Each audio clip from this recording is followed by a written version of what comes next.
Hi guys, my name is Taylor Burkett, and this is our 2011 winter storm. It's been bad and stuff, so I bet a lot of you have got your coolers, and you guys have got batteries for your lanterns. My mom said there was this guy that was trying to look for lantern batteries, but he went to CVS, Walmart, and Walgreens, but he couldn't find anything. Poor guy. So anyway,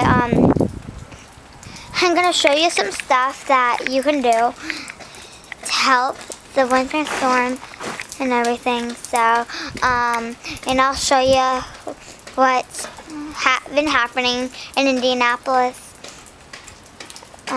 So I'll just be showing some stuff. So, hope you enjoy.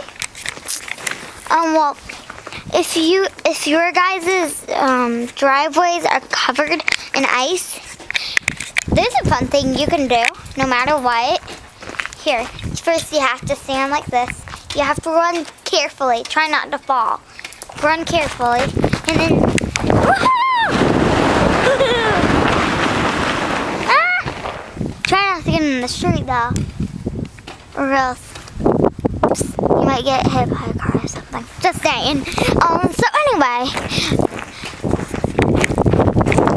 it's bad because, you know, this all is ice. All of it. And the road is covered with ice. See? Solid. And I didn't even know the mail lady would come.